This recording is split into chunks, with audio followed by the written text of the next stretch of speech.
Andrea and Chris Fabry used to live in this beautiful 5,500 square foot home with their 9 kids and 2 dogs. They had it all. Chris, a successful Christian radio host and author, and the kids thriving at school, home, and church. But in 2007, they discovered mold in this bathroom. The Fabrys cut into the wall, accidentally releasing spores and setting off a series of health problems. They ranged from rashes to diabetes, and then worse. Chris Fabry remembers 11-year-old Reagan's constant vertigo. This was a child I had to literally carry to the bathroom so he could throw up. And no doctor would say, they would say, you can't have vertigo all the time. That's not possible. 10-year-old Caitlin had to give up reading after her vision blurred. Next, 7-year-old Colin became sick. He would be doubled over with abdominal pain, sobbing, and migraines where he would scream. His headaches would be so severe that he would just literally sit there and scream. And then it was all 4 kids, then every night was like that. At this point, the Fabrys had no idea that mold was to blame. Part of the problem, remediators used fans on the mold, spreading toxic spores throughout the home. Also, 30 doctors questioned the Fabrys, but not one asked about their environment. I would have doctor after doctor look at me and say, have you thought of a psychologist for him or her? Have you thought of just sending them back and giving them a little bit of tough love? I think that's what they need. Finally, a year later, an indoor air test confirmed Andrea's deepening suspicion. Dangerously high counts of mold spores in several rooms. The toxicologist told the family, "Your house is killing you. Get out." And so they left, leaving behind everything, even putting down their 2 dogs to prevent future contamination. It turns out that there's only a handful of doctors in the country who specialize in treating mold.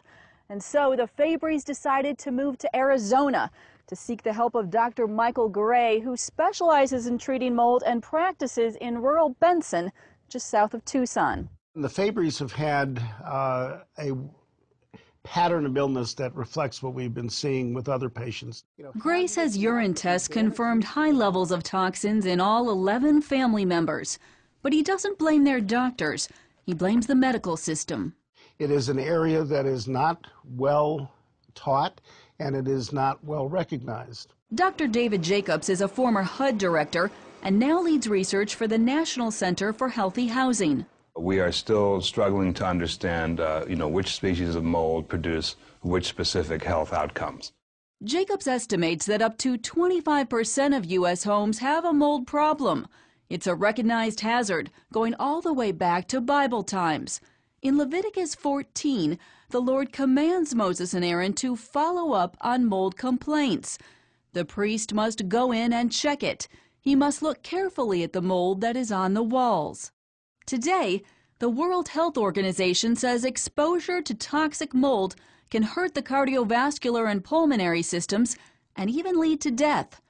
The Department of Defense calls one type of mold proven lethal agents in warfare. A lengthy report cites symptoms including vomiting, bleeding, shock, and rapid death. These substances that we're talking about include amongst them the most toxic substances known to humankind that are naturally occurring in the environment. And because we use them for chemical warfare, we need to know how to protect our troops. But the EPA's website has just one paragraph on how mold can cause health problems. It emphasizes allergies and concludes research is ongoing. The trouble, says Jacobs, is Congress has failed to make mold a priority. There is no uniform training curricula that's out there that all the states can use and adapt. We do have that for lead and for radon. We're breeding mold right now. It's not whether or not there's mold in your home. It's just whether or not there's unsafe levels of mold in your home. David Collier's company cleans up mold. The key, he says, is keeping your home dry. There's a lot of opportunity for water to drip inside here, and it's a dark area.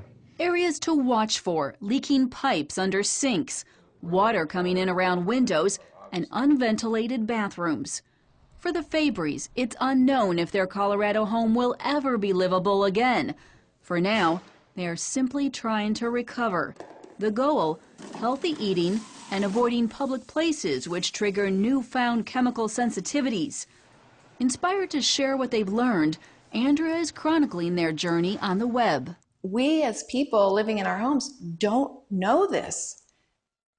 And I think we're going to wake up. I think it's coming, just like lead poisoning, tobacco. I want to get to the redemption side of this, but first tell me. Chris Fabry is hosting his radio show in a makeshift studio in their rental home. Off-air, he tackles mounting medical bills that insurance won't cover and is getting Reagan back on track with his new baseball team. We're together. My wife and I are closer than we've ever been. We have been able to go through this kind of tornado of the emotion, the roller coaster of the emotions and the loss, you know, all of our stuff, and the dogs, and the illnesses of the kids. And we've really seen God work in all of that. It's a long road to full recovery for the Fabrys, but they're armed with the grace of God and now a better knowledge of what they're dealing with. That will help them recover and possibly wake more people up to the dangers of mold. Reporting in Arizona, Heather Sells, CBN News.